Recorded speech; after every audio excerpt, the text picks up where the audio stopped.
Hey, Chicago. What do you say? Cubs gonna win today.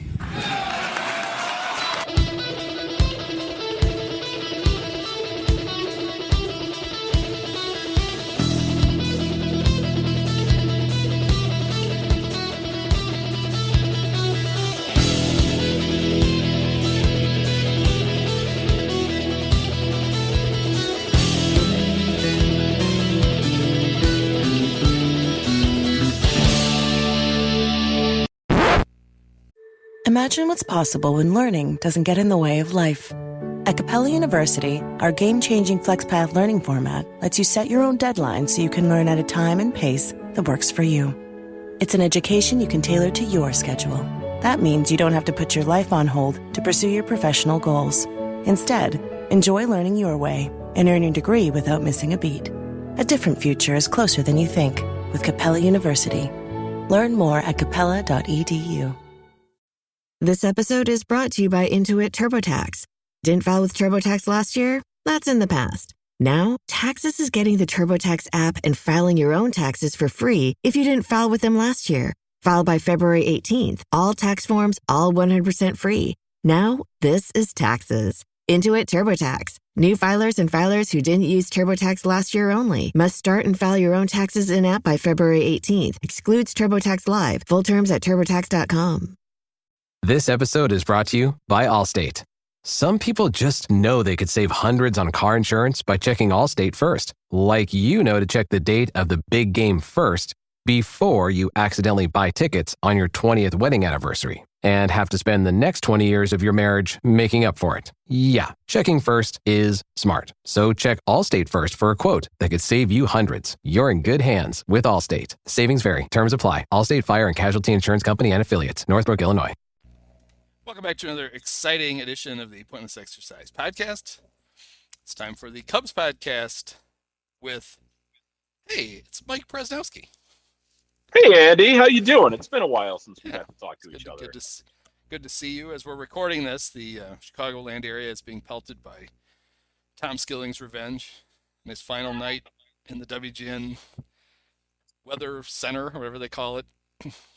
All four seasons are happening at once, just for Tom. Is he still just focusing his attention on, like, Fairbanks, Alaska right now, or, like, is he actually talking about Chicago weather?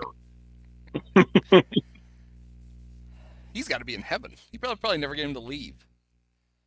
Right, exactly. I'll just wait till the storm's over. It ended 8 hours ago, Tom. No, look here. Yeah, never mind. Yeah, so on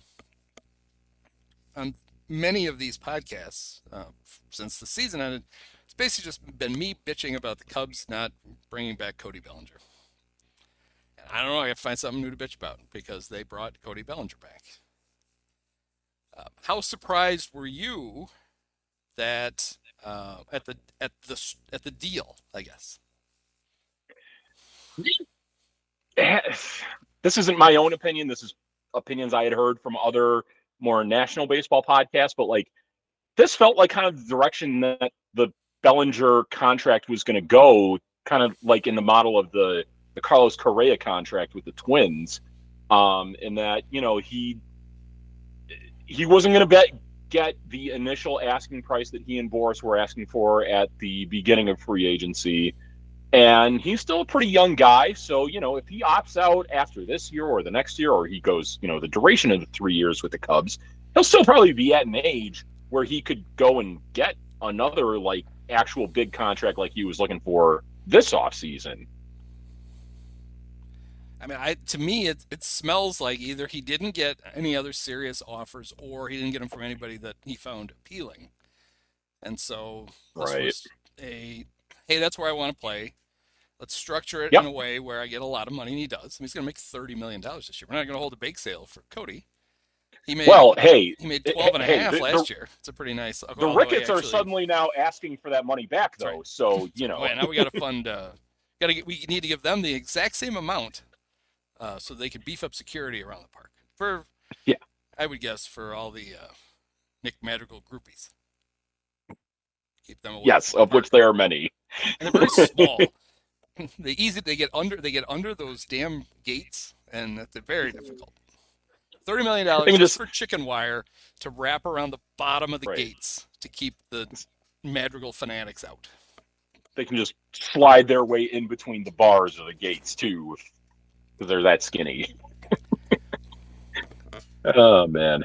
Because I was on Tom Loxis's podcast last week, and he thought it would be a 3-year contract, and I'm like, oh come on, he can do better than that. And it was a 3-year contract.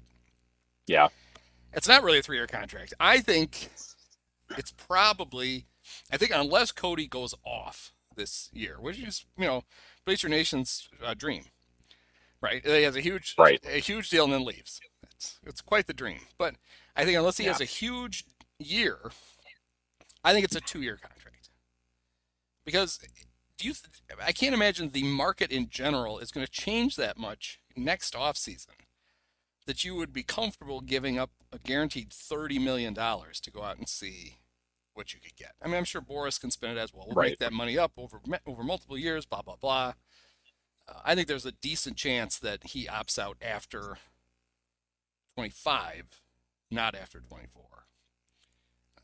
But, I mean, if he goes out and he hits, 300 again with 30 homers and 100 RBIs, and now he's like, look, I did it twice, then he's probably tempted. But if he has a nice year, hits 280 with 25 homers and 90 RBIs and plays Gold Glove defense in center and first, you'd think that's worth a lot of money. He may be like, I don't know if, why don't I take 30? The 30's in the bag. Right. And then he'll only be 30 years old at the end of that second year. Exactly. Right. I mean, knowing the Cubs' luck with contracts like this, where there's a bunch of opt-outs, early in the contract for outfielders who had previously been all-stars, it's all setting up for Cody Bellinger to just completely bomb and go back to being the player he was, the last 3 years that he was in LA, much like Jason Hayward. They're going to announce some team sponsorship with what's that electric car that's not Rivian?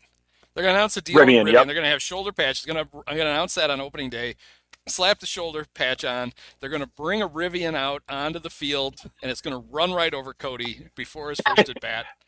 And I thought you were going to say the patch was going to electrocute him. Yeah, that's right. Cody tries to plug it in. Cody, what are you doing? Get your arm out of there. Is this electric? The car, not the patch. Can this charge my weed vape pen? Yeah, or that's just maybe it'd be funny if Cody just goes full stoner, like from day one. Like you see, it's between pitching changes, you see him disappear into the behind. Like it just puffs the smoke coming out of the thing, and he's like, fly balls are just flying over his head, and he's like, hey, Ian, what's up? Go get the ball. Hey, what? Oh man, it's funny, the Jason Hayward contract had that opt out after 3 years. Right. And Theo and Jeb were convinced this is a 3-year deal because he's going to be great, and then we're going to just let him go. Our waves of young talent are going to be ready right behind him, and none of that happened. Nope. No, he didn't leave. He wasn't great. He didn't leave. There was no wave of young talent. Other than that, it all worked out. Hey, you got the one, and you know what? If you get that if you get that during this 3-year stretch with Cody Bellinger, I think you'll take it just the same. Yeah, or 2 years, or 1 year. Yeah, right. Yeah, that'd be a pretty good deal if that happened. Yeah, it's funny. I mean, the Hayward, the locker. That's an expensive locker room speech. But A, not my money, and B, I waited my whole life to see them win a World Series, and they did. So I'm not going to complain about it. It would have been nice if after a couple more years it was clear he sucked, that the big market Cubs would have said, well, that's a sunk cost, but we need a better player out there. No, they never did that. Maybe they'll get better. Just we'll get a new hitting coach, and they'll put his hands in a different spot, and that'll fix it. Actually, that's what'll happen, right? So Cody, tomorrow at the press conference, John Malley will be there going, I completely fixed his swing. What? No. He fixed it last year. Don't fix it again. I feel like he'll be fine because he he, along with guys like Corey Seager, were like some of the big left-handed hitters that really benefited from like the shift not being there last year. He hit a lot more balls in play last year, and like you brought up on the podcast before, his like average exit velocity went way down, but it all worked for him. And like you said, also, this is kind of the ideal spot for him. The other team that was really harping on him to get him was San Francisco, and that was the worst possible spot that he could go, because any fly ball with depth is, not guaranteed to be a home run. Yeah, that's a bad park for him. Yeah, Wrigley is tailor-made for his his revamped approach. Yeah, it seemed like such a no-brainer, and I give Jed credit. He didn't fuck it up when it was clear that he had won. He took the win. He didn't although who knows? maybe they were first. Boris came to him with like, all right, he'll take a 5-year deal at $6 million total, and Jed's like, no. I want him on his knees. I want him apologizing for even opting out of that last deal. I want that. And he ends up with $80 million instead. Ah, shit! I kind of screwed that up. Have him there like Joe Pesci in Casino talking to Cowboy. You go apologize right now. Now, it was not without its cost, though. Right. Cody's back, but that meant the Cubs had to make a roster move. And I feel very much like Jeff Samardzija when they made the trade sent Scott Feldman and Steve Clevenger to Baltimore for a couple of slappies, Jake Arrieta and Pedro Strop. Never heard of them. No team gets better by trading Bailey Horn. Oh, definitely not. No team gets better by trading Bailey Horn back to his old team. Like, wait a minute, if they're taking guys back, why can't they take Nick Madrigal? Right. Just put him in his suitcase.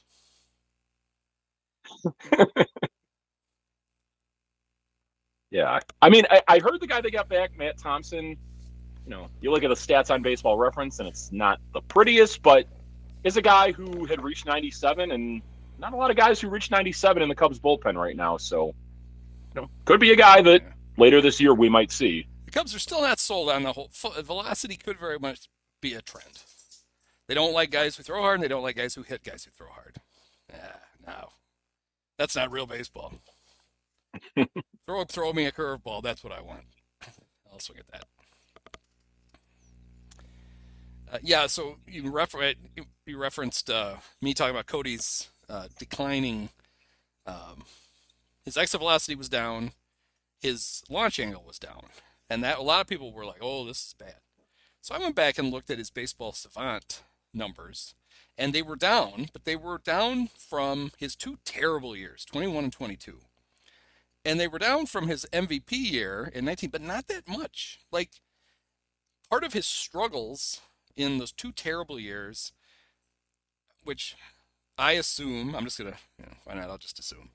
I assume that if, he was having a hard time with his shoulder, because we know he screwed it up. Yeah, high five with Kike Fernandez in the World Series. It's one of the great injuries of all time. I think he was trying to generate, I think he was swinging harder and trying to hit the ball harder to compensate for, whatever he's feeling in his shoulder. And it was having zero success with it. Like the better exit velocity and the higher launch angle were not working. He was terrible. He was an awful player for 2 years. Kind of reminiscent of like Chris Bryant when he was hurt too. You would see so often like he would just like immediately take the hand off the bat when he made contact because it was so much discomfort. Yeah, you can't do it naturally. You try to come up. Well, maybe if I do this or maybe if I do that, and you get worse and worse and worse. It's like being on the golf course and you hit a couple of bad drives and then get mad and decide you're going to hit the next one really hard and you hit it 86 yards. So I was less alarmed than I was before I looked at those numbers because his exit velocity was not great. It was like 87.8 miles an hour, something like that. But it was like 90.9 when he was MVP. It's not like he was 101 and just crushing everything. This is kind of how he hits, and He was an MVP hitting that way, and he was very good for the Cubs last year. I think if there's one thing he's probably going to be hard pressed to duplicate, it's the batting average, just because he changed his two-strike approach, and it worked like incredibly well. Like his BABIP on two strikes was like 368. It's like 100 and some points higher than league average, more than that maybe. And I think you could still be really good, and you don't hit 368 with two strikes, and you hit 294 instead of 309. It doesn't mean you had a worse year. I think there was a little. I think the stats are a little. There's a little puffery in there, but I don't think it's. I think he's still a very, very valuable player, even if it comes down a little bit. Because the nice thing about Cody is he's good at everything. Mm-hmm. He hits for power. He hits for a decent average. He doesn't strike out as much. He's fast, even though he doesn't look like it. He's a great outfielder. He's a really good first baseman. Right. I mean, it'd be nice if they could find a way for him to play center and first at the same time. Seems like a lot of running, but I'd give it a shot. Like, yeah, having Bugs Bunny it. Bugs Bunny it, exactly. Who's backing up Cody? Cody's backing up Cody at first. How is he doing this? I've never seen anything in my life. And Tom's over there, we only have to pay for 8 guys, right? That's how this works. Right. That's right. Yeah, who needs Shohei Ohtani when we got this guy? I really thought it would be funny. Now, from the little we've, got to see of Pete Crow Armstrong. As Rick Sutcliffe, yep. Yeah, Pete Crow. He seems like just a really cool guy. Like, for a kid, and he's a kid, he's 21, he really does seem to have he seems to have a very good perspective on things. I really thought it would be funny if after they announced Cody had re-signed and the reporters ran to Pete should have acted like he was super pissed. Even for like 2 minutes. Just going on what the hell they need him for? They got me. I'm glad they're paying him $30 million to sit on the bench and watch me play. I think it would have been funny if he'd have done that and then said, I'm just kidding. But he took it really well. Or Mike Talkman could have done that. Talkman should have been throwing stuff in the clubhouse. Supposed to be the hometown hero, damn it. Don't you know about the summer of Mike Palatine? The reality of it is Talkman? Yeah. The guy Talkman should be so happy. Yes. This basically ensured he's going to spend the whole year in Chicago. Because unless Cody gets hurt, Talkman is kind of firmly entrenched as the extra outfielder. Right. So even if Pete and Cody are both on the team, he's going to be on the team. It just means fewer at bats. It means less chance to prove he sucks, because he does. It's like the inverse of Corey Patterson in 2003 that you always talked about, with how his numbers were going way down until the All-Star break, and he got hurt, and it froze his numbers at a good level. But here, in a limited role for Talkman, yeah, exactly. It's a perfect role not for being him. Asked. Right. He's not going to get enough at bats for people to go, oh yeah, he kind of stinks. It's the Bob Uecker, where Bob said the less he played, the better he was. And then, bench me or trade me. That was the demand he made once. Why are you playing me so much? He literally claimed in his book, although his book, a lot of it is just Bob being Bob. 1 year in Milwaukee, the regular catcher got hurt, and Bob was going to have to take over. And he broke his thumb on a foul ball in the 5th game. And he said, I literally think that added 5 years to my career. They couldn't tell that I sucked. That's outstanding. Sorry, I'm on the injured list too now. Damn it. This episode is brought to you by Allstate.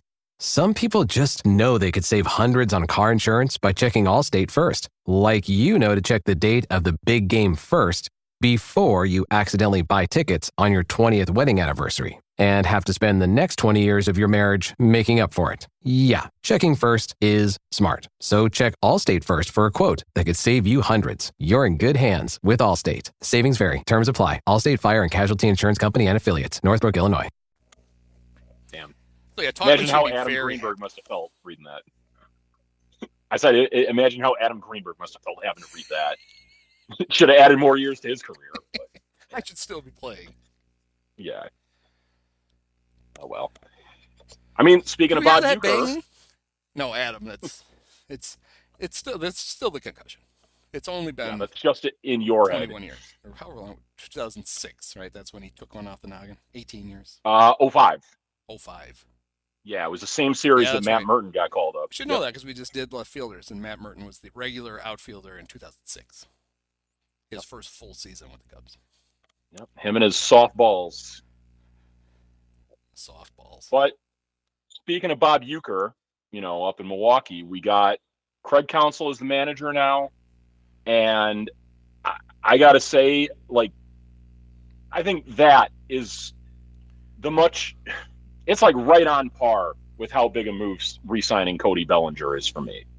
As anyone who follows me on Twitter knows, wasn't exactly the huge fan of David Ross, and neither were you, Andy. Did a little research today, and Craig Counsell up in Milwaukee, he was there from 2017 till last year. Obviously had the two great Christian Yelich years where he finished first and second in the MVP voting, and then also the year that Yelich won it, Lorenzo Cain finished seventh in the MVP voting. Other than those 2 years, the highest that any Brewers player finished for MVP was 11th. Okay, so can I guess who it is? I don't have it exactly written down, but I can look it up for you. We can research this. Was it Dan Vogelbach? I don't think it was Dan Vogelbach. I'll just assume it was Dan Vogelbach. Or was it, maybe it was Victor? Could have been Victor Caratini. You know who I think it actually was? Same position, probably Yasmani Grandal. The 1 year he was there. Martin Maldonado. Martin Maldonado. Now Cubs, White Sox, and Brewers legend. Yeah. He played for the Brewers for 5 years. He got 9 more hits for them than he did the Cubs, which was none. Yeah, exactly. And I know you had talked about it over the offseason that the whole Counsell signing and the narrative of it, of him being with previously on a low payroll team, that it could send the wrong messages to the Ricketts. And obviously we're thankful that it didn't send the wrong messages to the Ricketts and Cody Bellinger is back. But just the simple fact that he got, production that was greater than the sum of the Brewers' parts all those years in Milwaukee. The Cubs going into this year, I don't feel like there's any Eric Hosmers or Trey Mancini's or Tucker Barnhart's or anyone who's just going to be an automatic out that's going to sit on the bench most of the time, or Edwin Rios that is going to, get playing time that they don't deserve and not be worthy of an MLB roster spot. And, I don't know where your take is on that, Andy, but, fire away if you have one. Is Edwin Rios might still be sitting on the bench at Wrigley, waiting to go in. He might still be. Am I ever going to hit Edwin? This season's been over. They're in spring training now. What? Or are you saying you don't think that that Counsell's going to push for Garrett Cooper, Dom Smith, and David Peralta to all not only be on the roster opening day, to be in the lineup? Really? Maybe before Friday night I would have, but not now. Wouldn't it be funny if Counsell leaves Milwaukee and this year they score 9 runs a game? They just go ape shit. That skinny little guy was holding us back. Amazing. So yeah, you were right. So when he first, I've talked about this before. I was just genuinely just shocked that happened. I couldn't believe they fired their precious little David Ross and replaced him with Craig Counsell. It was great. Right. And then we were all excited, and this is Judd's clearly they're going for it. You don't get this guy if you're not going to go for it. And then we all gave they're the Cubs. Let's think. What could the ulterior motive be? Maybe they're just going to go cheap. And then the whole offseason, it wasn't just them. Nobody really, except for the Dodgers, spent any money. And that just kind of, we're like, oh God, here we were trying to be funny and pessimistic, and it's true. Well, yeah. They did give $30 million for Cody Bellinger. And the nice thing about it is that he immediately fixed 2 huge issues with on the first 2 days. Right. And that was Christopher Morel gets to play third base. At least try it. And right. Ian Happ has batted first and second in his two Cacti League appearances, not third. Right. And those are two things that just would not have happened with El Baldo in the corner of the dugout. So there's hope. It is funny, Craig has said more than once. He's like, the batting average is not that important. You probably could do just as well if you just batted everybody from, best to worst. Right. And then they even wrote that today. Like, so then Ian Happ said, well, if batting order is not important, can I bat third? No. It's not that unimportant, Ian. Sorry. You can't do it. Yeah. Sorry, Ian. You weren't exactly third on the team in average last year. Although maybe he was. He might have been. But yeah, was it Sahadev and Mooney put together their best guess at the lineup? And they had Happ leading off, and they had Seiya batting second. And I like that. So Nico, I like Nico. I think he's a good player, and I've said this, and I still believe it. I think we will get a sign that they're actually good, that they've turned into a good team when he can't bat near the top of the order anymore, because they've got other better options. Yeah. He's, because he's a guy who. That's a good way to put it. He doesn't, he hits for a good average, but he doesn't really walk, and he doesn't slug. He's a great second baseman. The rule changes, they could not have found a more perfect guy to play there with the rule change. So it's not a question of, is Nico good enough to be their second baseman? Of course he is. But your offense is going to be limited if he's batting at the top of it. Definitely. I also kind of wonder, I didn't look, Ross, the Cubs ran a lot last year. They did. I know Nico, he had 43 stolen bases. I will pull up the leaderboard right here as far as they stole 143 bases, were caught 34 times. At least as far as the stolen base rankings goes, they were fourth in the National League in steals. Yeah, so they were pretty tough. You see where the Brewers were there? Because I think Rowdy Tellez led them with none. I think that was yeah, in a league where it was way more encouraged to steal. Let's see. Of course, you got to get on base to steal. The Brewers didn't do that very well either. That you make a good point. Actually, you know what? Brewers above league average. League average was 121. They had 129. All right, so that'll still be. He's not going to eliminate the running game. Right. But he might not be so. That seemed to be like Ross's one move. I think maybe he just liked the sign. It's like my theory about why college basketball refs call charges so much. And my theory is that the charge sign is so much more fun to give than the block. Where Yes. You have to do the weird, you kind of have to hop on one foot and to make fists and hit yourself in the hips. Where at the charge, you get to go right behind your head and then give the big, Right. It's like a whole dance move. Yeah. Just itching to call it because it's fun. Perhaps the reason why David Ross wanted to run so much is just so he could tell everyone else on the team, if that was me behind home plate, I would have thrown that guy out. That's right. Or maybe it was how about this? This could be it. We'll get somebody on this, do the research. I'll call Ed Hardick. Maybe he knows. Maybe the sign for the Cubs to steal last year was Ross would pick his nose. They're like, hey, we're running again? Right. No, he had a jalapeno for lunch. Oh, what? He's up there. He's in that business. Man. So anyway, Bellinger's return clarifies a lot of at least the early lineup, right? Yeah. Pete Crow gets to go enjoy a rented condo in Des Moines for a little while. That'd be good for him. I just think that we know he's going to hit in Arizona. Everybody hits in Arizona, so you can't get too excited when he hits 412 in Arizona. It's just going to happen. Just let him go to Des Moines and get a few more bats in, and let him enjoy. Let him remember what it's like to get hits. Yep. When the weather in Chicago is like it is in Arizona right now, then he can come back up. Well, but if Cody's going to get hit by the Rivian, Pete's going to be up game That's 2. Yeah, there we go. Yeah. But anyway, so Cody goes to center. The great Mike Bush gets to play first. But they really don't have a DH. If Morrell plays third, Yeah. Probably got to have, like, assuming he's still here, Patrick Wisdom. Maybe Garrett Cooper makes it, and that's your DH. Maybe the great Matt Mervis is your DH. I don't know. I have a new great idea that I just came up with today, just hours ago.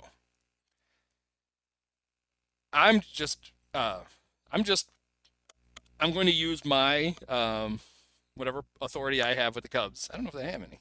Do I have any? Matt Shaw is going to make the opening day roster. Oh, oh, this would be a fever dream for me, because I've been tracking Matt Shaw a lot in the minors, and I have been, as my Twitter name has indicated, I am a Praz-spec pervert, and I've been tracking his numbers in the minors. He has done better than like any other player that's been drafted in the first round last year. So you're on to something there, Andy. The 1978 National League Rookie of the Year. Do you know who that was? 78. That sounds like that had to be one of those years where it was a Dodger winning it, because it feels like that was like that era where like they won like 5 in a row or something like that. Yeah, that was 1978 Rookie of the Year was Atlanta Braves third baseman Bob Horner. Oh, never mind. Do you know when Bob Horner was drafted? Was it in 77? It was 1978.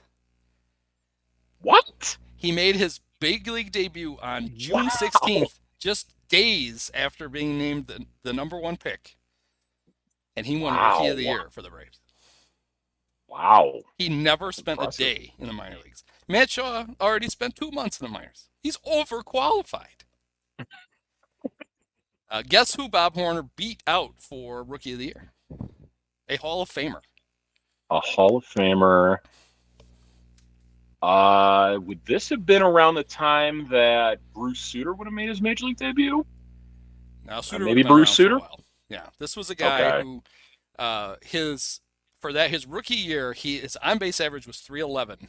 His slugging was 312. Wow. It was Ozzie Smith of the Padres. That makes that for those offensive numbers, that makes sense. He did hit a homer. I don't know that it was. We know it wasn't left-handed because he was saved that for Tom Niedenfuer in the playoffs. Go crazy, folks. So Horner hit 35 homers, I think, his second year. His average, he was always hurt. That was his big issue. He missed. I had his stats up a minute ago. Why would I bother to click on him? No. I don't think he ever played more than 124 games in a season. But for his 162 game averages were 35 homers and 109 RBIs. He was he was the first player ever to win the Golden Spikes Award for the best player in college baseball. He was Arizona State. And he hit his 9 homers as a freshman were only bested by one player ever so far in Arizona State history. Barry Bonds. Barry Bonds? Hit 11. Barry Bonds. Wow. Yeah, wow. I'm looking at his numbers right now. 23 home runs in 89 games. That's getting it done. He had a homer in his first game off of a Hall of Famer, off of Burt Blyleven. Wow. Surprised I haven't heard about this guy before. I consider myself a pretty big baseball nerd, especially for him that and Dale era, Murphy were the shit on the other Superstation, TBS. TBS, yeah. That was like when the Braves sucked too. In that era. They were bad. That's why he could go right from Arizona State to the Braves lineup. Yeah, that's all making sense now. Okay. So that's just a long way around of me saying Matt Shaw already overqualified. Just let him and Morrell share third. The other one DHs. I love it. Let's get him in there. So I do wonder now. Clearly, these are the Cubs. They're not going to do that. But do we think there's any chance? I mean, barring injury, do you think there's any chance he doesn't make his big league debut in 2024? Possibility. I mean, they could always figure that it's tough to say because do you think there's a chance that like he's more than likely going to start in Tennessee or That's where he finished. He made it all the way to Double A last year. And I think he only had a handful of games there, so it would make sense for him to start there. I mean, well, maybe if he's not Triple A's worthless. It really is. That's he should make the good jump. Point. Pete could have done it and done exactly what he did. He could have gone over 13 if he gone right from Tennessee to the big leagues. Mm-hmm. Yeah, they should just call AAA Quad A because that's he where played 15 games. Guys are. 15 games at Tennessee. Hit 3 homers, 9 RBIs, slugged .523. Like the only thing I could think of where he doesn't make it up is like, say if like third base is just a huge black hole for the Cubs at that point, and he's not quite ready yet, and the Cubs decide they need to trade for someone again. Like that's what could block it, in my opinion.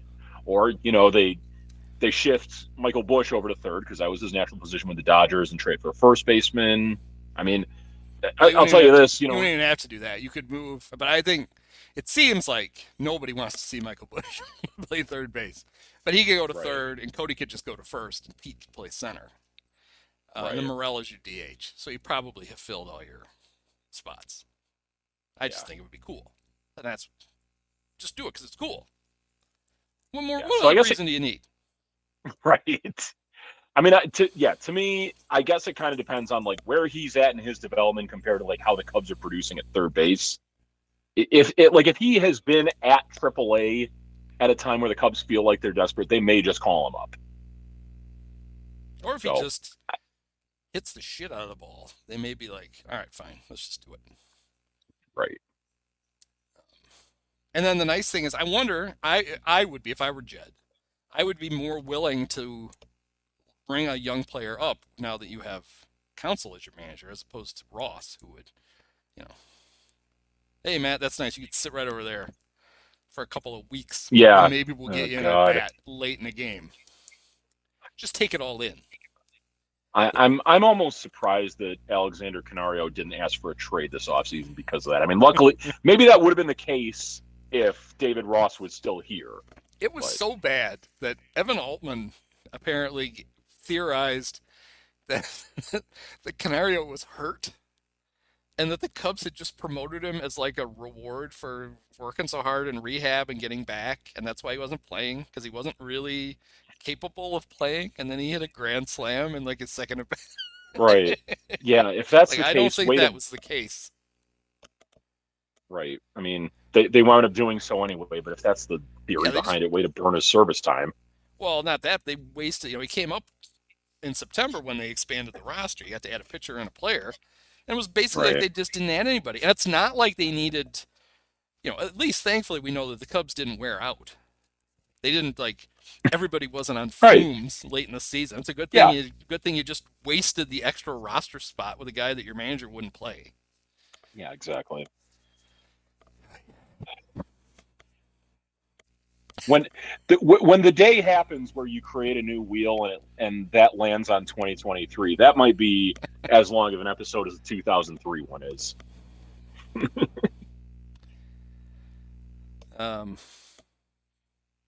But yeah, so it is interesting now. I wonder.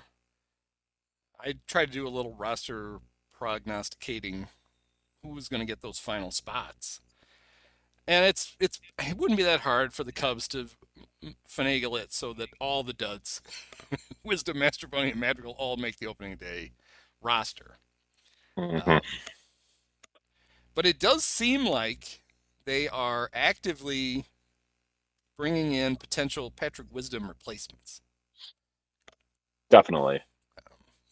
Especially with the Garrett Cooper invite. Yeah, and then I know Dom Smith is a left-handed hitter and Peralta's a left-handed hitter. But if those guys ever are on the big league roster, I mean, Peralta, I guess, might be in Talkman's spot. But if Dom Smith is on the team, I would imagine Peralta. Do you really need Patrick Wisdom and Dom Smith? You don't need either. But do you need them both? No, I don't think so. Right, exactly. I could see Peralta making it as like a fifth outfielder, just so like you're not having to force PCA onto the roster, and you could get him every day playing time in Iowa. it's it's funny. Another thing I looked up with Counsell too on his teams. Look at some of the first basemen he had with the Brewers because it's a lot of guys who were kind of in the Dom Smith profile where it's like these pretty sizable dudes who strike out a lot but hit a lot of home runs. And Dom though. That's the problem. Yeah, he's just burly without the power. Right. I mean, I don't know. He played basically every day for the Nats last year. And well, it's the Nats. I know, but so you give him a full season and 527 at bats, 12 homers, 46 RBIs. That's like that's who was the third baseman the Cubs had in like 2021 that like was super light hitting? Matt Duffy. Oh, that's like Duffy. Matt Duffy numbers, yeah. Duffy. The other close to full season Dom had was 2021 with the Mets. He played 145 games, 11 homers, 58 RBIs. So that's pretty much what he is. Garrett Cooper, I mean, he's not good, but surprisingly pretty good hitter last year. Yeah, he gives you a lot more than he gives you a lot more than Dom Smith. Yeah. Between the Padres and Marlins. So he must have got traded for traded for Josh Bell at the deadline. No, that was son of former Cub David Weathers. I was thinking son of former Cub. Okay. I was thinking he went back to he got traded for Ryan Weathers. Yep. Former Cub star Ryan Weathers. David Weathers. Never played in a. Oh, that's his dad. Ryan was in that organization, right? Or did I dream that? Maybe I dreamt that. Yeah. Fat loser. He will be someday. Listen, we're making. I think I got him confused with Casey Weathers. Look, it's fitting that we do all this Weathers talk on Tom Skilling's last night. Yeah, it was Casey. Right. That dude. Ooh, he's like a fish. His eyes on either side of his head, not his face. Oh, he went to Vanderbilt. Well, Casey McGee Weathers, and he almost spells it like. Whoa! Really? Like what's his name? Casey McGee.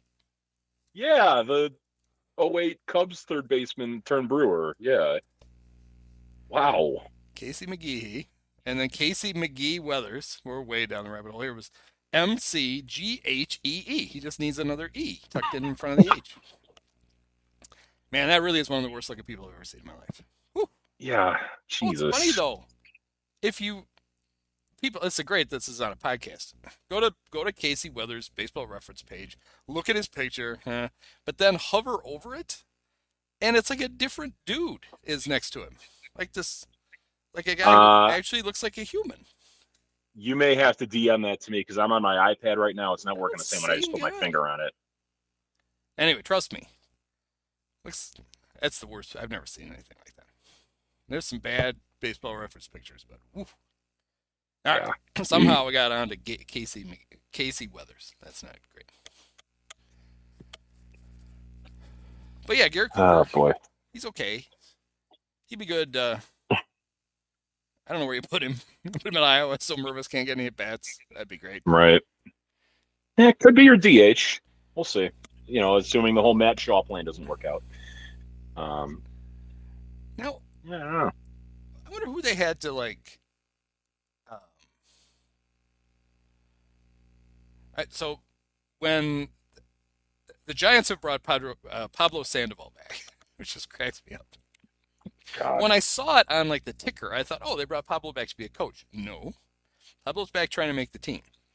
And this is when I learned that the teams give out these non-roster invites just kind of willy-nilly. But there's only a total number of players you can have in camp. And there were people who were like, some guy lost his chance to make the team because they had to bring Pablo Sandoval back. I'm like, I got news for you. If you're losing your spot to Pablo, you're probably not making the team. So I wonder you probably don't deserve it. I wonder what star had to lose their spot in Cubs camp so they could bring Garrett Cooper in. Because it happened. We know it wasn't David Bodie. Jeez. No, Bodie it wasn't playing. David Bodie. Now, I missed this, and maybe you don't know. I shouldn't ask you this on the pod. I should ask you this before. Did you see any of the game today? I was only kind of tracking it on my phone. I don't know who the announcers were. But Mike Pusateri was not fond of these announcers. Whoever they were. And one of them was going on. I have a feeling it was Alex Cohen, only because one of them was going on and on about how David Bodie might be a realistic option to play third for the Cubs this year. And boy, what a great return on investment he's been. It's like, what? It's the same David Bodie that You realize the walk-off grand slam is a long time ago, and before he got this contract. So, no, he's been a terrible waste of money. I don't care. It's not my money. It's not even a lot of money, certainly by baseball standards. It's just one of the most ridiculous contracts ever. It really is. It's $15 million with like $12 million of he's finally, this is it. But he's got two options. Right. Just like Cody. He's got two more options, just like Cody Bellinger. Please tell me their player options. Please tell me. That would be great. Wouldn't it be funny if he turned it down? Yeah. $7 million option for 20. I got to go play somewhere. And then he turns it down. It kind of like, what was his, our old buddy, the backup catcher from 2 years ago. I can't. I have these strokes. I thought you were going to say AJ Pollock with the White Sox, because that's what he did when he was there. Who was the catcher that they call, their AAA catcher who they brought up 2 years ago for a while? And you're not talking about Taylor Davis, are you? No, the other guy. God, this is bad. People screaming at. Hold on. I hate this one. PJ Higgins. Yeah, PJ Higgins. That one, PJ Higgins. How can I ever forget PJ Higgins? His dad yelled at Taylor during the obligatory. I'm interviewing the player's dad during his debut because she was talking through his at bat, which I loved, and she asked him like, "So are you guys going wherever the team's going next?" And he's like, "Well, you don't have a schedule?" It was great. PJ made it through waivers last year, shockingly, and then turned down his assignment because he wanted to go play in a different organization because he didn't think there was a future with the Cubs. And then he played in the minors all last year anyway. Hey, you can only eat corn so much. One place that would ever give you a big league at bats. You might have wanted to stay. The city of Des Moines wasn't buzzing enough for PJ Higgins. Well, he probably, PJ banged his way through Des Moines. He needed a new. He needed a new town. Going to Reno, man. Need some fresh. Oh man. Need some fresh bar. Oh, where'd he go? He went to Arizona. Did he get a World Series ring? He went to Arizona. He did not play. Well, he did not play a big. He didn't go to Texas. That's right. Oh, pennant win. They give rings. I know they give rings to the teams that won the pennant because I've worn Bob Dernier's. Ah, there you go. Did he come back to the Cubs last year? Well, I'm looking at his AAA stats. Like, he went to he Reno. did spend some time in Iowa and then Reno. I don't know like what came first, but good for PJ if he's still collecting a check. I think he left during the season. No, the Cubs bought him back.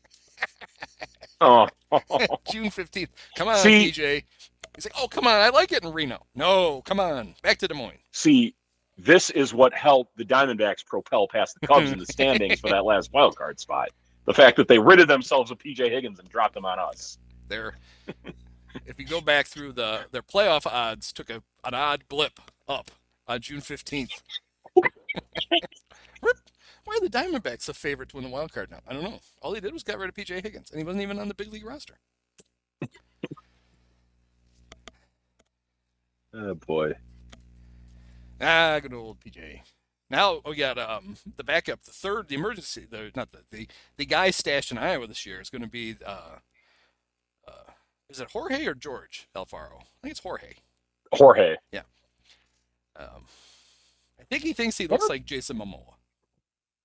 He doesn't, but I think he thinks he does. He didn't have a shirt on under the jersey the other day, so you could see through his shirt and his pants. He's putting on quite a show. Very impressive hair here on his baseball reference page. Yep. Actually, as far as stashing an extra catcher, it's not a bad one. Like you wouldn't want to play him a lot. But the Cubs have had a lot worse, like, oh, God, we've got to bring a guy up than him. Right. I don't know if you saw this, but our old buddy Wilson Contreras is going full Josh Fegley this year. They're teaching him how to catch with his knee on the ground. Oh, no. Take one of the most athletic catchers in baseball and plant that knee right in the dirt. Oh, man. I love the fact that the Cardinals have become so stupid. I just love it. It's great. I love that this is the transition they're making from Yachty or Molina to. I hope like it's Yachty that's like teaching him this technique as well. Oh man. Yachty's like, sometimes you can just sit down. If it gets hot, you can just sit. That's fine. The ump's gonna call everything a strike. Like, no, that's only for you, Yachty. Hey, Wilson, take some of this pine tar right here. Put it on your chest protector. You won't ever have to chase down a ball behind you again. Yeah, he's just standing there whipping balls at Wilson's chest protector. It's like, what are you doing? You don't have enough shit on there. These aren't sticking. Go tar up. Yeah. Now, so Oliver Marmol. You could bet on this stuff. I need to do this. I should save this for a season preview. If you can bet on first manager fired, it's Oliver Marmol. Okay, that's what I was going to say. You can't give me low enough odds. I'll take it. I'll take anything, because Yachty is now like a special assistant. He's going to be the manager before the All-Star break. Interesting. And I have a feeling Yachty's going to manage in like full gear.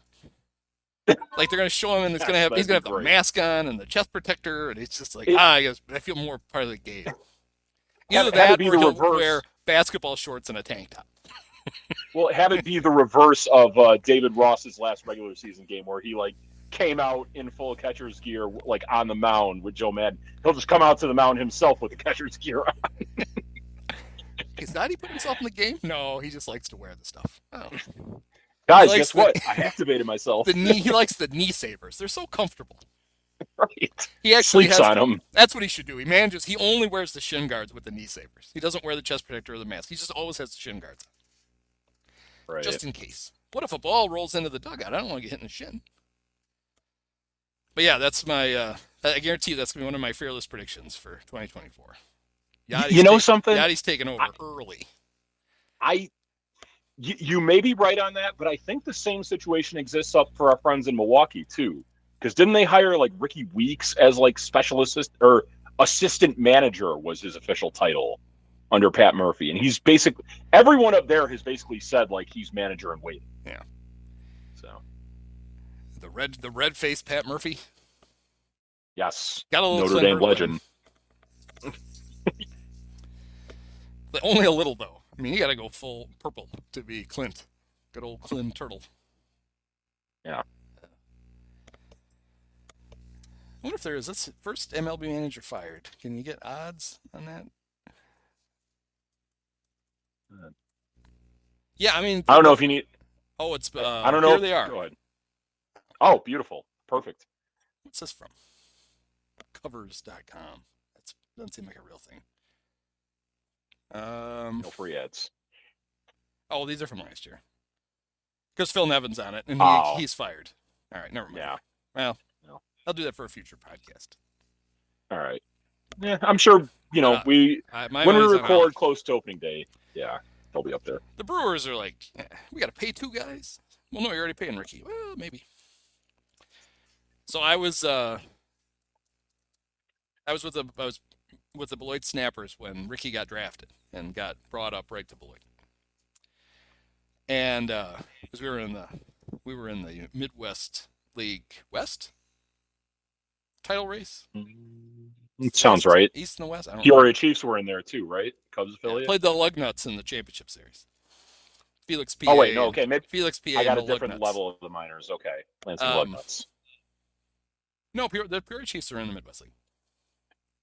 Okay, so maybe it was a different minor league team that was affiliated with the Cubs at that time. So Lansing, right? Yeah, the Cubs had been Peoria, then they were Lansing, then they were Peoria again. Right. And now they've been South Bend now for. South Bend was the White Sox then. They were the Silverhawks. Ah, fancy. But anyway, should have been the Silver Sox. That affiliation. But the second baseman before Ricky was a guy named Calyx Crab who did play in the big leagues, played for the Padres. It's like the coolest name, Calyx Crab. And Calyx was he actually was a nice player, but I don't know if he was hurt or he was tired, but he not like the day or two after the draft, he hit a ball and he didn't run hard, and the infielder bobbled it and barely threw him out. And Don Money lost his shit. And so I get to hear it in the clubhouse after the game. Nice. And Don's yelling at him, "Did you see who they drafted number 1? Did you see that?" And Calyx kind of looking at him like, "Drafted a second baseman. What position do you play, Calyx?" "Second base." "Yeah. Do you think they drafted him because they're so excited about you that you can half-ass it to first base on a ground ball to shortstop?" And then That's Ricky came up, outstanding. and Calyx, I think, became the DH. And Ricky played second. And Ricky, what he was really good at with Beloit, and he was good at getting hit by the pitches. Yes, I remember that a lot. He kind of had a similar swing to like Gary Sheffield, where you do like the arm motion before. He was a great Yeah. college player, and he was a good. Yep. I mean, he was way too good for the Midwest League coming right out of college, and it helped the Snappers win their half of the league. But now I'm intrigued. I gotta look this up and see how many times he got hit. Well, I'm seeing here on Calyx Crab's baseball reference page, born in St. Thomas. How many guys do you think were born in St. Thomas that played in the big leagues? So Ricky played in 20 games for the Snappers, 63 at bats. This is Miguel Amaya-esque. Got hit by 6 pitches. one every 10 at bats. Ricky was taking one in the ribs. Right-handed Anthony Rizzo. Jeez. What did he hit? He struggled at Beloit. 349, 494, 556. Modest. Yeah, he played. That's right. I remember this now. He got called up after he played for the Brewers that year at the very end of the season. 03, yep. And then he didn't come back until 05. Yeah. He may have had it. That may have been in his contract. Guys used to do that. And Where they would get called up their same draft real year. high picks were guaranteed to play in the big leagues their first year. Maybe. Yeah, because you had the 40. You had to put him on the 40-man roster because he demanded a major league contract. He's on the 40-man. That was back in the days when you could call anybody from the 40-man up and not have to use an option. Right. So why not? I can't remember anyone from like the Cubs ever doing that. Yeah. Lance Dixon. Lance Dixon got drafted and out of Arizona, a little lefty. What year was that? 93? And the Cubs needed a pitcher. They needed a starter, and they called him up after just a few minor league games. And he went 0-3, and he blew out his arm, and 1990, and he never pitched in the big leagues again. Yikes. So yeah, he Well, maybe it's a good thing they didn't keep that tradition going. 23rd overall pick in the 90 draft. Very Bob Horner made his big league debut on August 9th. Pitched 6 innings against the Cardinals, lost 3-1, 8 hits, 3 runs. His last start against the Barbs, the Cubs lost a nail biter, 17-6. Nope. And that was it for Lance. Yeah, hardly knew him. That was the Jim Fry Cubs. He was the 23rd pick. I was like to see who got picked. Oh God. Here, let me pull this up too. Look who the 24th pick is. Another one of my all-time favorite Cubs, although in a very brief. Oh, Rondell. Rondell White was 1 pick after Lance Dixon. Now, if Rondell White gets drafted by the Cubs instead of the Expos, and he gets to play in that lush grass of Wrigley Field, he's a Hall of Famer. Yeah. Had a pretty solid career in his own right. Actually, he might have been a Hall of Famer, but he would have been one of the top 5 left fielders on the Remember This Crap podcast. There we go. I think he would want to put him on the list anyway after 100 games over 2 seasons. Exactly. Yeah, exactly. Rondell, they missed him by 1 pick because they took Lance Dixon. Yeah. Very least would have been a Harold Baines Hall of Famer. Was that their only pick? Sometimes they had, like a compensation pick. Well, I wouldn't imagine they were picking 23rd because of the '89 Cubs, the playoff Cubs. Yeah, '89 were damn good. Yep. It's funny to think about that era too, and like the fact that Jim Fry was the GM, and he was so poor at his job, but around the same time, like they were having a lot of pretty high potential guys come up that were like finishing pretty high in the Rookie of the Year voting. He was just giving away Dave Martinez and Rafael Palmeiro. Well, there may be other reasons for that. Yeah, we know what the reasons were. I mean, it's baseball, man. That stuff happens. No one could field a team if every team got rid of the guys who are banging the second baseman's wife. Teams would be forfeiting. You wouldn't even be able to play a spring training game. Where the Cubs giving in? Ryan's got to suck it up, man. Yeah. I know. It's just, Jim talked like this. Ryan, I know it's embarrassing to be cucked by two of your teammates, but those guys, those are pretty good ball players. I made him sound like Paul Lind, for anybody who knows who Paul Lind sounds like. So Jim Fry's the center square. How about this? Jim Fry gets fired as manager, comes back a year later, and is the radio announcer. Oh, wow. Terrible. One of the worst. Yeah. And I always felt like they just were like, we got to get Fry out of the booth. He's terrible. We'll just make him the general manager. And I think he got replaced by Dave Nelson, a former player who didn't play for the Cubs, but a former player. I don't think Davey played for the Cubs. Played with the Mariners, I think? And maybe the Indians, back when they were the Indians. And he was also terrible. Just awful. Jeez. There was some, to the point where, Dave. That was with Dwayne Statz's play-by-play on radio? Yes.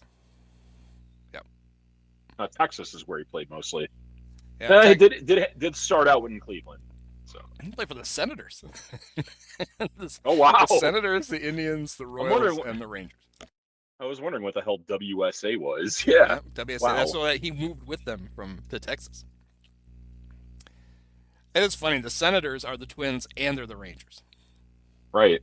Because they flopped once, moved to Minnesota, flopped again, started a new team, flopped again, and moved them. Yeah. Kind of like. Well, you know about the Orioles, like the Yankees are the Orioles because the Yankees franchise started in Baltimore as the Orioles, and then I think the current day Orioles franchise started in Milwaukee as the Brewers. Well, they were the Browns, I know. For a long time before they moved to Baltimore, yes. Yeah, the good old. That was barely a team. Yeah. St. Louis Browns. They did play in a World Series during the war, though. So did the Cubs. Yes. Yes, correct. Shows you just how when every able-bodied man was either in the Pacific or in Europe fighting, the Cubs' entire roster was intact because none of them could pass the physical. That's how. And then it was stay unusual. Right. That's how Phil Cavarretta wins an MVP with like 2 home runs. They're like, we got to give it to somebody. Yeah, give it to Phil. He seems like a hell of a guy. Yeah. I think I read somewhere too that like some newspaper writer around that time after the point where the Tigers had already clinched the AL and the Cubs had already clinched the NL, that he declared it as like a World Series that neither of these teams should win because they were so bad. Yeah, you're right. The Milwaukee Brewers, the original 1901, then moved to St. Louis to be the Browns from 02 until they moved to Baltimore. Sometime in the 60s? 54. And they didn't have a winning season in Baltimore until their 8th year. That was a bad team that moved to Baltimore. Sheesh. Take what you can get. Yeah. I think the Browns only had... Oh, this makes for great podcast, but it looks like the only thing 1924 until they moved, they had 1, 2, 3, 4.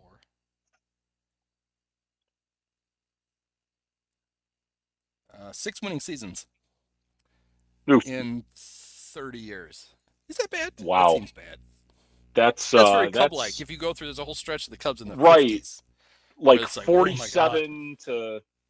I was, by the way, very impressed when you were talking about left fielders with Donahue about the stretch that they had in the 50s of having like a Hall of Famer like the entire time. Yeah. And then I tweeted this too. Like, they have a Hall of Famer the entire time and don't have a winning season. And then you get to 2016, the greatest Cubs team of all time, and they don't have an everyday left fielder. Yeah, we didn't have a left fielder.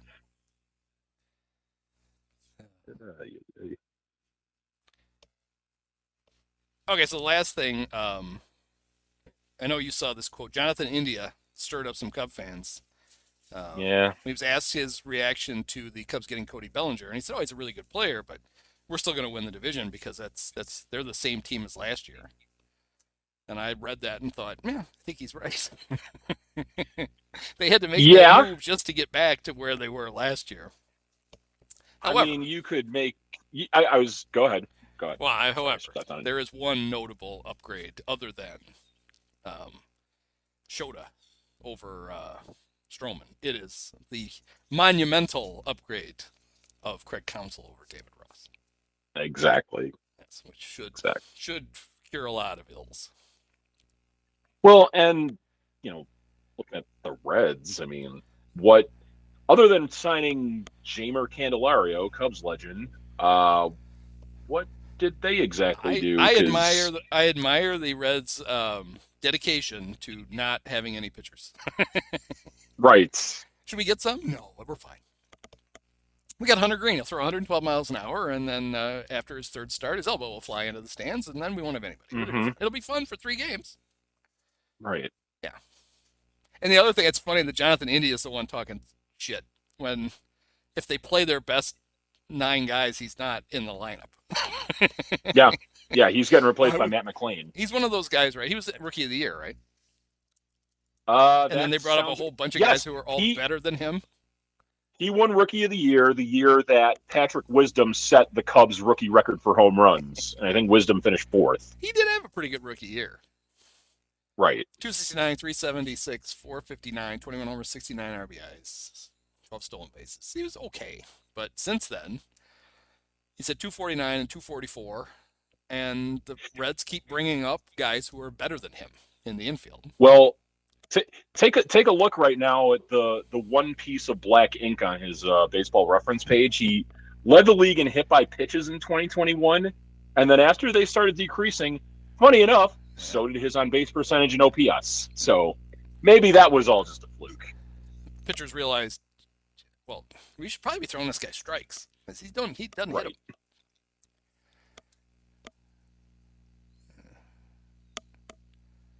Yeah, it's. Yeah, whatever. I can't take the Reds as currently constructed seriously, and honestly, it's hard for me to really ever envision them winning a division unless they have far and away the best roster in the NL Central, because and they don't at this point. But just, playing in that ballpark and having, the thought of every possible fly ball being hit out for a home run, and you don't have that strong of a pitching staff, they may be competitive. They may get a wild card spot, but I can't see them winning the division. I mean, I can't take them seriously if they're going to if every year they're going to give up 11 homers to Ian Happ. Yes, thank you. You can't get Ian Happ out. Perfect. It's now that would have been now maybe in 3 years we'll get to find out. He went to college there. Right. I wonder if they would have gone after him had he been a free agent. They probably would have. But there's some real Jeff Blauser potential there, where you give the guy all the money and you bring him into the park where he just he killed you as an opponent, and then you're like, oh god, he sucks now. Dang. We Wow. We can't find out until 2027 because he has no trade until then. Man, imagine Ian Happ facing the Cubs and just being an automatic out the whole time. That would have been great. But he's here, and we have to love him for it. Well, he's never hit a high fastball, ever. No, he'll forever have a hole in his swing. But teams don't seem to, at least certainly the Pirates and Reds don't ever pitch there. Right. They're like, oh no, his guy's great. I think he does pretty well against the Cardinals too. Yeah, I think actually, it's only every the team in the Brewers Central he hits pretty well against. I think even the Brewers last year he hit well against. I mean, I'll tell you this: I was there the game July 4th when he had the game-winning assist at the plate. I don't know what I couldn't tell you what he did at the actual plate. He threw those two guys out from 98 feet. Right. Like, why are you running? I mean, yeah, I know that it says you can run on this guy, but he's basically standing at third base. Don't run on him now. I mean, here's the thing. Like, we know from watching him, it's not that he's not accurate. He just doesn't have a real strong arm. When he's reasonably close to home plate, both of those throws, he's gonna make a good throw. And exactly. they did it both times. What are you running for? It's like, okay, try it again. Well, you're out again. Nice job. Let's see. Last year against the Brewers, yeah, he had 1,000 OPS against the Brewers last year. Eesh. Okay. He had 1,071 against the Brewers, 1,104 against the Reds, 1,124 against the Pirates. And how did he do against the Cardinals? 1038.